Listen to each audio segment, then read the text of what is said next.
Le 2 novembre 2025, un événement inattendu a traversé l'Afrique. Ibrahim Traoré a renversé les attentes autour d'une journée habituellement consacrée au recueillement. Ce jour-là, au lieu de commémorer, il a annoncé une promesse de rupture sociale audacieuse. D'un côté, une journée marquée par des rituels traditionnels, de l'autre, un président injectant un message de transformation radicale. Comment cette collision de trajectoires peut-elle redéfinir le Burkina Faso? Ce choc apparemment fugace ne pourrait-il pas marquer un tournant durable pour le pays? Ce discours n'a pas seulement résonné comme une déclaration officielle. Ibrahim Traoré a placé une promesse au cœur des enjeux sociocritiques du pays. Le discours d'Ibrahim Traoré, le 2 novembre, a bouleversé les attentes traditionnelles d'une journée habituellement dédiée au recueillement. Ce qu'il a prononcé allait bien au-delà d'un simple hommage. Il a placé la question de la transformation radicale du Burkina Faso au centre du débat public.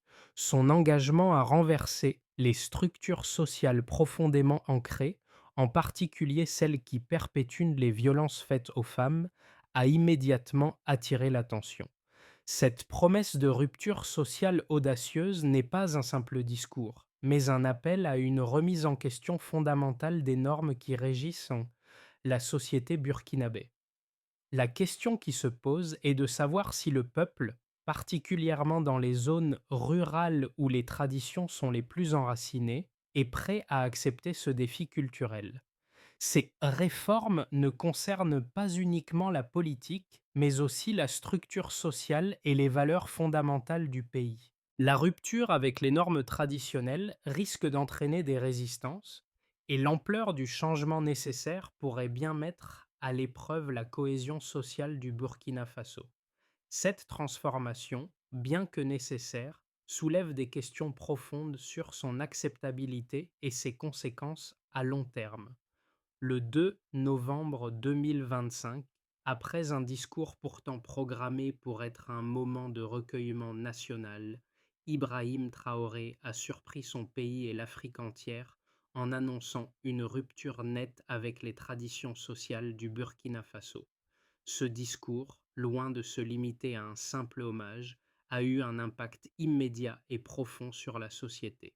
En plein cœur de la commémoration, il a lancé un défi audacieux, celui de remettre en question les structures sociales et culturelles profondément ancrées, notamment celles liées aux violences faites aux femmes. Les réactions ont été fulgurantes. Pour la première fois depuis longtemps, les radios régionales ont consacré leurs émissions uniquement à la retransmission de ces paroles, et dans les zones rurales du Sahel, souvent réticentes à aborder des sujets sensibles, les extraits du discours ont été partagés massivement.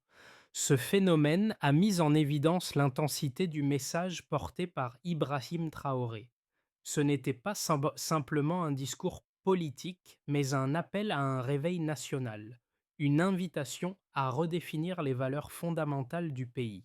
Le Burkina Faso, comme beaucoup d'autres pays d'Afrique de l'Ouest, a longtemps été façonné par des traditions patriarcales et des normes santé sociales conservatrices. La place des femmes, en particulier, a été confinée à des rôles subordonnés, souvent marqués par des violences systémiques, des mariages forcés et une invisibilité dans les sphères décisionnelles.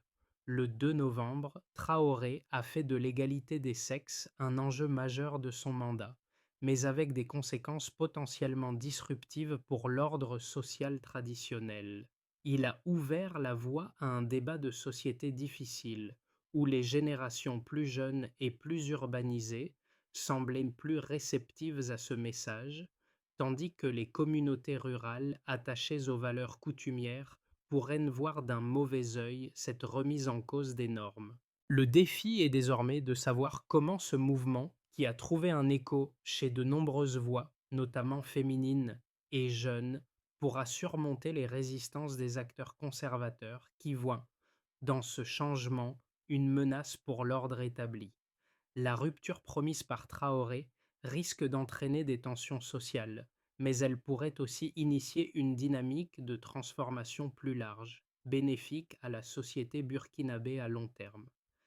Ibrahim Traoré, ancien militaire devenu président en pleine crise, incarne un modèle de leader atypique pour le Burkina Faso. Contrairement à la plupart des dirigeants traditionnels, son autorité ne repose pas sur les élites politiques ou sur un héritage de pouvoir, mais sur une proximité réelle avec la population et une expérience vécue sur le terrain. Traoré a su se positionner non pas comme un homme de politique classique, mais comme un acteur du changement ancré dans la réalité quotidienne du peuple burkinabé. Son parcours militaire, son ascension rapide au pouvoir et sa gestion des crises ont forgé une image de leader pragmatique et déterminé, capable de faire face aux défis du pays. Le discours du 2 novembre marque un tournant dans son leadership. Bien que certains y aient vu un simple acte symbolique, les premières actions qui ont suivi ont montré que son engagement allait au-delà des mots. Le lendemain même, des initiatives concrètes ont émergé. À Ouahigouya, par exemple, des cercles de parole ont été organisés dans les écoles pour permettre aux jeunes filles d'aborder publiquement des sujets longtemps tus, tels que la violence domestique et les mariages forcés. Ce geste symbolique a permis de libérer la parole et a renforcé la légitimité du message du président auprès des jeunes générations, souvent ignorées par les anciennes structures sociales. Dans le Sahel, une région longtemps marginalisée, des associations communautaires ont relayé les propos de Traoré, marquant un tournant dans des zones où la question de l'égalité des genres était rarement abordée. Le président ne se contente pas de dénoncer les injustices. Il propose une nouvelle voie, celle d'un avenir où la dignité humaine, et plus particulièrement celle des femmes, devient une priorité nationale. Cette dynamique pourrait bien marquer le début d'une transformation sociale durable, mais le chemin reste semé d'embûches. Le 2 novembre, Ibrahim Traoré a déclenché un événement d'une portée historique pour le Burkina Faso. Ce qui devait être une journée de recueillement s'est rapidement transformé en un acte de défiance contre un système social et politique ancré dans les traditions. En annonçant sa volonté de rompre avec les structures patriarcales dominantes et de faire de l'égalité des sexes une priorité nationale, il a secoué non seulement les fondations de la politique burkinabé, mais aussi la société dans son ensemble.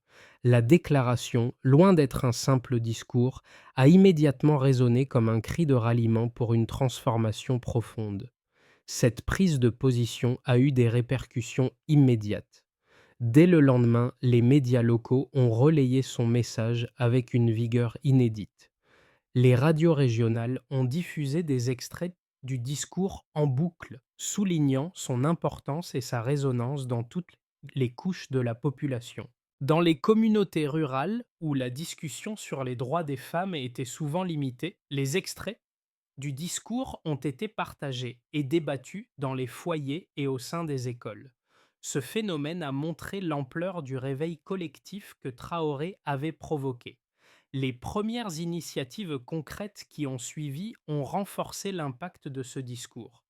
Le gouvernement a immédiatement annoncé la mise en place de programmes spécifiques pour améliorer la situation des femmes, notamment dans les domaines de l'éducation, de la santé et de l'emploi. Dans les écoles, des ateliers ont été organisés pour sensibiliser les jeunes sur les violences faites aux femmes et les droits des filles, brisant ainsi un tabou historique dans le pays.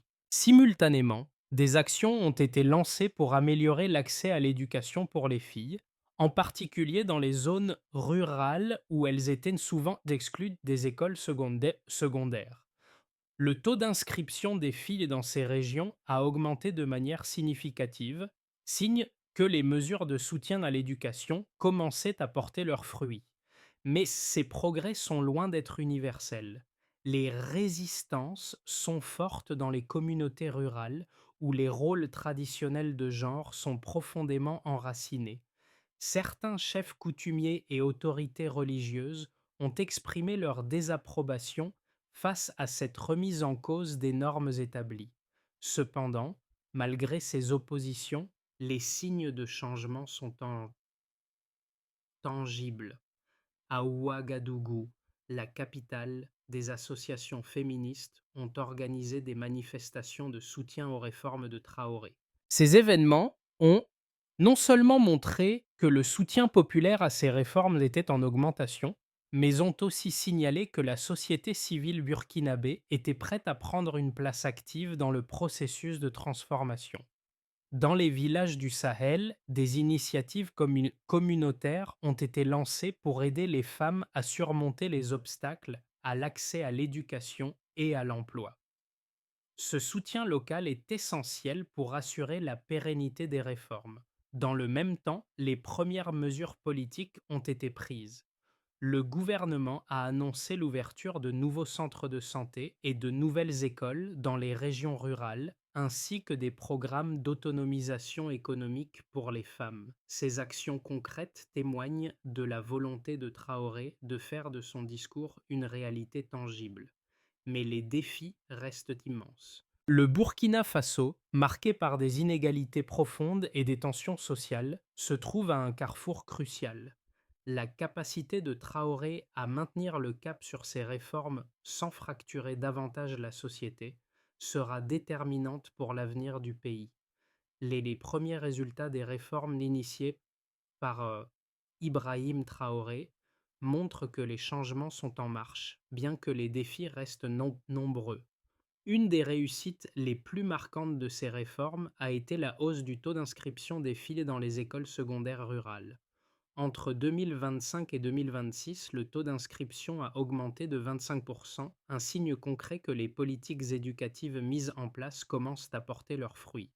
Dans les régions où l'éducation des filles était traditionnellement négligée, cette augmentation représente une avancée significative, traduisant un changement de mentalité au sein des familles. Les jeunes filles, qui auparavant étaient souvent tenues à l'écart du système scolaire, voient désormais dans l'éducation une chance de s'émanciper. Ce chiffre, bien que spectaculaire, n'est que l'un des nombreux indicateurs positifs des réformes en cours.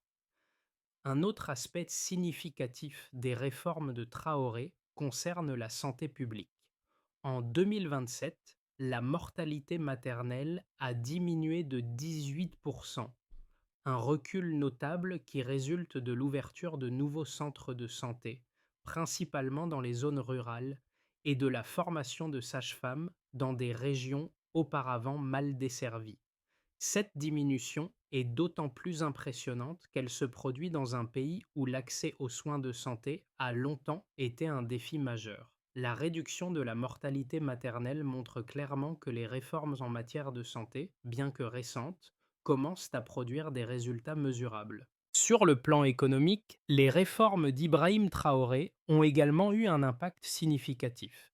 En 2026, plus de 50 000 femmes ont trouvé un emploi dans les usines de transformation, principalement dans les zones rurales.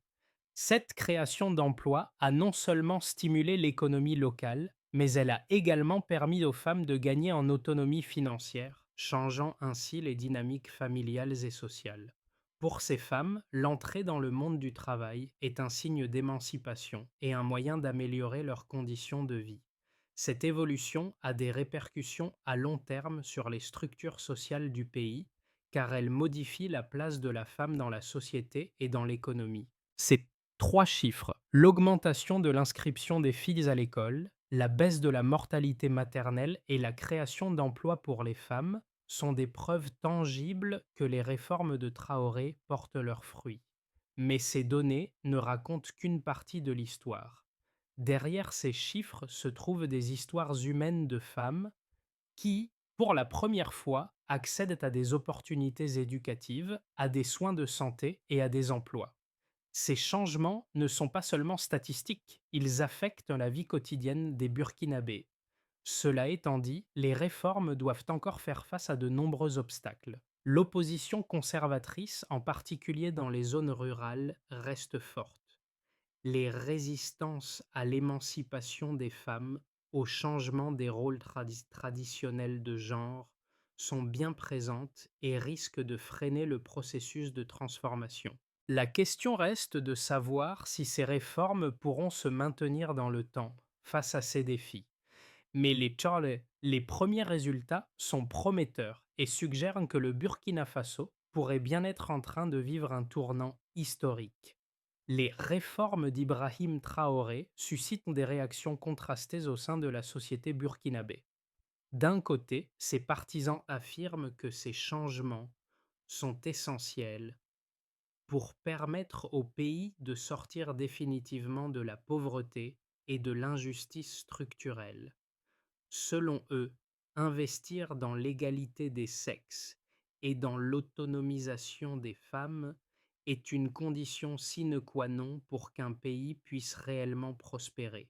En effet, la création de milliers d'emplois pour les femmes, l'augmentation du taux d'inscription des filles à l'école et la baisse de la mortalité maternelle sont des résultats concrets qui témoignent de l'efficacité des politiques mises en place. Pour les défenseurs de ces réformes, l'égalité des sexes n'est pas seulement une question de justice sociale, mais un levier fondamental pour le développement économique et social du Burkina Faso. D'un autre côté, les critiques des réformes soulignent qu'un changement aussi rapide peut entraîner une rupture avec les valeurs traditionnelles du pays et créer des tensions sociales profondes. Dans certaines régions rurales, où les normes sociales et culturelles sont profondément enracinées, l'introduction rapide de l'égalité des sexes peut être perçue comme une déstabilisation de l'ordre social. Les chefs coutumiers, qui jouent un rôle clé dans la gestion des communautés, ainsi que certains responsables religieux, ont exprimé leur inquiétude face à la remise en cause des traditions et des rôles sociaux des femmes. Ces voix conservatrices craignent que l'émancipation rapide des femmes ne crée des frictions sociales et n'entraîne des conflits au sein des familles et des communautés. Cependant, ces deux points de vue, bien qu'opposés, partagent un fondement commun: l'importance d'une transformation sociale qui, bien que nécessaire, doit être menée avec prudence et dans le respect des particularités culturelles et sociales du Burkina Faso. La réussite de cette transition dépendra de la capacité de Traoré à concilier ces différentes visions en trouvant un équilibre entre progrès et préservation de la cohésion sociale. Un changement trop brutal pourrait entraîner des résistances profondes et risquer de freiner les réformes. Cependant, un processus progressif qui intègre les valeurs traditionnelles tout en introduisant de nouvelles pratiques pourrait permettre à la société burkinabé d'évoluer de manière harmonieuse. Le discours d'Ibrahim Traoré, prononcé le 2 novembre, a lancé une dynamique de transformation profonde qui dépasse largement les attentes. Ce qui semblait être un moment de rupture sociale a en réalité posé les bases d'un changement systémique dans le pays. Un des moments clés dans ce processus a été l'introduction des premières mesures concrètes pour soutenir les réformes, notamment dans le domaine de l'éducation et de la santé. Dans les semaines suivant ce discours, des centres de santé ont été ouverts, des écoles rénovées et des programmes d'autonomisation des femmes ont été lancés. Le résultat immédiat a été une augmentation de la participation des femmes dans la vie économique, mais aussi une prise de conscience collective de l'importance de l'égalité des sexes pour le développement national. Mais, malgré ces progrès, la résistance reste forte dans certaines communautés rurales. Les tensions qui émergent entre ceux qui soutiennent les réformes et ceux qui les rejettent créent un climat de débat intense. Le pays, marqué par des valeurs traditionnelles profondément ancrées, doit maintenant trouver un équilibre entre modernisation et préservation de l'héritage culturel. Ce point tournant marquera-t-il la fin des anciennes structures ou est-ce le début d'un processus plus long? Les, reforci- les réformes impulsées par Ibrahim Traoré ont commencé à générer des résultats tangibles, bien que l'ampleur de la transformation reste encore incertaine. Les initiatives pour améliorer l'accès à l'éducation, en particulier pour les filles, ont montré des signes positifs. Le taux d'inscription dans les écoles secondaires rurales a considérablement augmenté, ce qui montre que les familles commencent à percevoir l'éducation comme une voie d'émancipation et de développement. Cette évolution est particulièrement marquante dans des régions où l'accès à l'éducation pour les filles était jusque-là limité. Les les femmes, pour la première fois, se voient offrir des opportunités égales dans l'éducation, et cet espoir d'égalité commence à se répandre à travers tout le pays. Dans le domaine de la santé, les réformes commencent également à porter leurs fruits. La baisse de la mortalité maternelle de 10% en 2027 est un indicateur clé que l'amélioration des soins de santé, notamment dans les zones rurales, a eu un impact significatif. Les nouveaux centres de santé et la formation des sages-femmes permettent une meilleure prise en charge des femmes, surtout dans les régions reculées.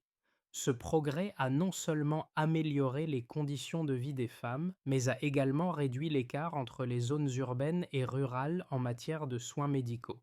L'impact économique des réformes est également évident. Plus de 50 000 femmes ont trouvé un emploi dans les usines de transformation, contribuant ainsi à dynamiser l'économie locale. L'autonomie financière des femmes, à travers leur participation accrue au marché du travail, modifie les structures familiales et sociales du Burkina Faso.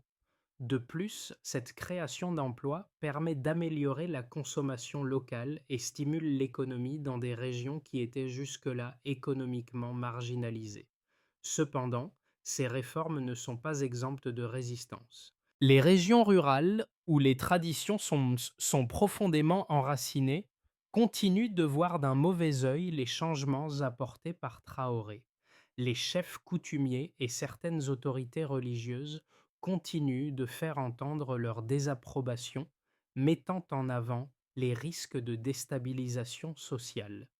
Mais les données, comme l'augmentation de l'inscription des filles à l'école et la réduction de la mortalité maternelle, prouvent que les réformes prennent racine, malgré les oppositions. Ces résistances, bien qu'importantes, ne semblent pas avoir arrêté le mouvement de changement, et les signes de progrès continuent d'émerger. Le Burkina Faso se trouve à un tournant stratégique.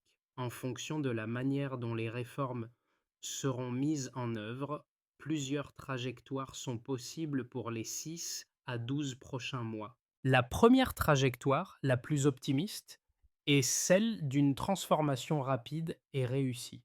Dans ce scénario, les réformes continuent leur progression sans rupture majeure. Le taux de scolarisation des filles augmente encore, soutenu par l'ouverture de nouvelles écoles et des bourses destinées aux familles rurales.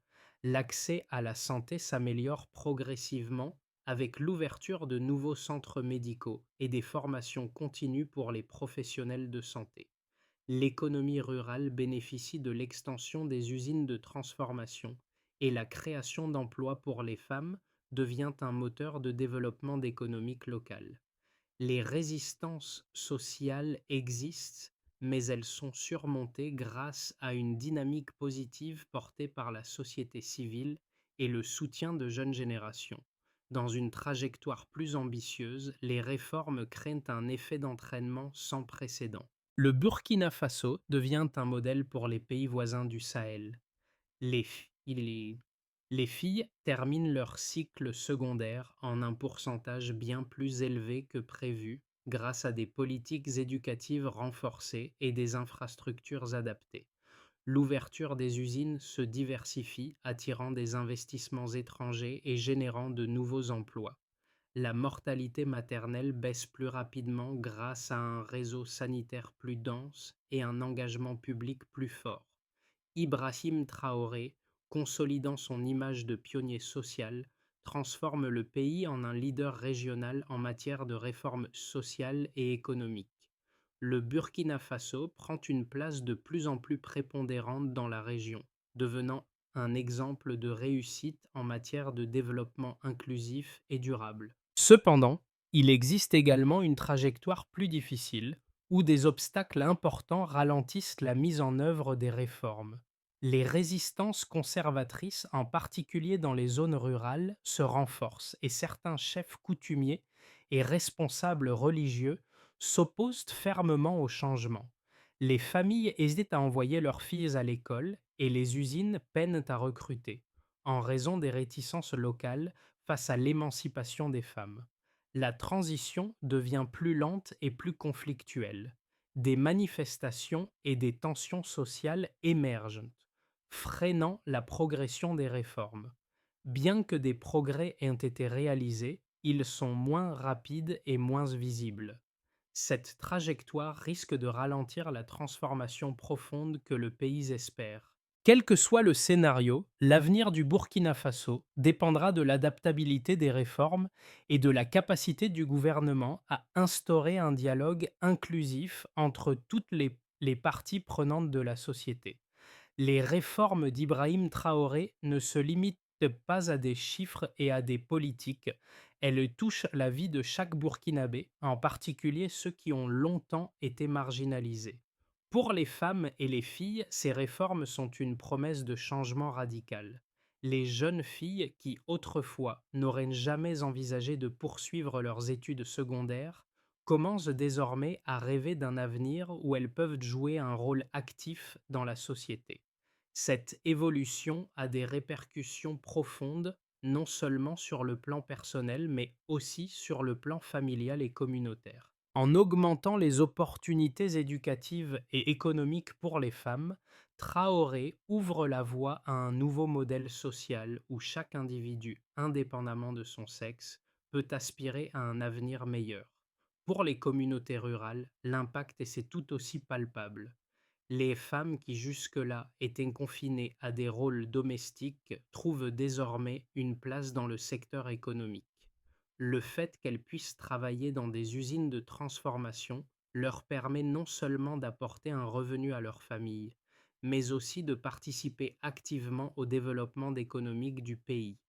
L'autonomie financière des femmes transforme profondément les dynamiques familiales et sociales. Elles ne sont plus considérées comme des dépendantes, mais comme des actrices essentielles de la croissance. Les jeunes hommes, quant à eux, commencent à comprendre que l'égalité des sexes n'est pas une menace, mais une opportunité.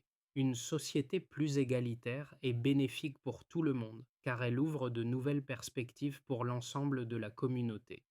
Les jeunes hommes voient dans ce changement une chance de construire un avenir plus juste, où les rôles et les opportunités ne sont pas déterminés par le sexe. Les réformes de Traoré offrent donc une vision collective de l'avenir, un avenir où chaque Burkinabé, quel que soit son genre ou son origine, peut jouer un rôle dans la reconstruction du pays. Pour que les réformes d'Ibrahim Traoré aient un impact durable, il est essentiel d'adopter une approche structurée et mesurable. La première étape cruciale consiste à étendre l'accès à l'éducation secondaire, en mettant particulièrement l'accent sur les zones rurales. Cela inclut l'augmentation du nombre d'écoles secondaires et la fourniture de bourses destinées à soutenir les familles à faible revenu. Le but est de garantir que les filles qui commencent leurs études à l'école primaire puissent poursuivre leur scolarité sans interruption. Ce programme doit également inclure des formations continues pour les enseignants afin d'assurer une qualité d'éducation optimale adaptée aux besoins des élèves. Simultanément, les efforts en matière de santé publique doivent être consolidés. Les centres de santé récemment ouverts doivent être soutenus par des programmes de formation pour les sages-femmes et un approvisionnement constant en équipements médicaux essentiels. Il est également crucial de sensibiliser les communautés rurales à l'importance des soins prénatals et des accouchements dans des structures médicalisées. Des évaluations régulières de la qualité des services de santé permettront de s'assurer de leur pertinence et de leur efficacité. En outre, pour garantir l'autonomisation économique des femmes, Romé, le fonds de la Rivière-Mère qui soutient l'entrepreneuriat féminin doit être élargi. Des formations, des formations professionnelles doivent être proposés pour aider les femmes à gérer des entreprises et à diriger des projets dans les usines de transformation. Il est également important de créer des opportunités pour l'entrepreneuriat féminin à l'échelle locale, afin de stimuler une croissance économique inclusive. Enfin, il est impératif de créer des comités communautaires mixtes pour surveiller l'application des réformes et remonter les obstacles rencontrés. Ces comités permettront d'ajuster les politiques en fonction des réalités locales, garantissant ainsi une mise en œuvre fluide et adaptée. Le 2 novembre 2025, Ibrahim Traoré a tracé une nouvelle voie pour le Burkina Faso et son message continue de résonner dans chaque coin du pays. Ce moment historique n'a pas été simplement un discours, il a marqué le début d'une transformation profonde, un avenir plus égalitaire où la dignité humaine, quelle que soit la classe sociale ou le sexe, est une priorité, devient peu à peu une réalité. Les premières avancées concrètes, la hausse du taux d'inscription des filles, la diminution de la mortalité maternelle et l'insertion des femmes dans l'économie témoignent des progrès réalisés. Mais au-delà des chiffres, ce sont des vies transformées, des jeunes filles allant à l'école, des femmes retrouvant leur place dans la société et des familles qui voient leurs conditions de vie s'améliorer. Pourtant, la route reste semée d'embûches. Les résistances sont encore présentes, mais les changements engagés ouvrent des perspectives nouvelles pour le Burkina Faso. Ce moment de rupture n'est que le début d'un processus plus vaste, un processus qui pourrait bien faire du pays un modèle pour la région. Ibrahim Traoré a rappelé à chaque Burkinabé que la dignité humaine, l'éducation et l'autonomisation des femmes ne sont pas des privilèges, mais des droits. Le chemin est encore long, mais il est désormais tracé. Le Burkina Faso se trouve à un carrefour décisif et chaque citoyen a un rôle à jouer dans cette transformation. Ibrahim Traoré a montré la voie, mais la réussite de cette réinvention sociale dépendra de l'engagement collectif. Vous aussi, vous pouvez contribuer à ce changement, que ce soit par le soutien d'initiatives locales, en élevant la voix contre les injustices ou simplement en partageant cette histoire pour inspirer d'autres à agir. Les réformes de Traoré ne sont pas seulement l'œuvre d'un président, mais d'un mouvement de société qui appelle chacun à prendre part à la construction d'un avenir commun. Peut-être que pour vous, ce n'est pas seulement une question de politique, mais de solidarité humaine et de justice sociale. Peut-être que vous pouvez agir en soutenant des programmes éducatifs, en partageant des ressources ou en encourageant l'engagement des jeunes. Peu importe comment vous choisissez de participer, chaque geste compte. Le Burkina Faso est en pleine reconstruction et chaque action individuelle, aussi modeste soit-elle, contribue à cette évolution. Si vous le souhaitez, vous pouvez vous joindre à cet élan, partager vos idées, vos actions et contribuer avec d'autres à façonner un futur plus juste.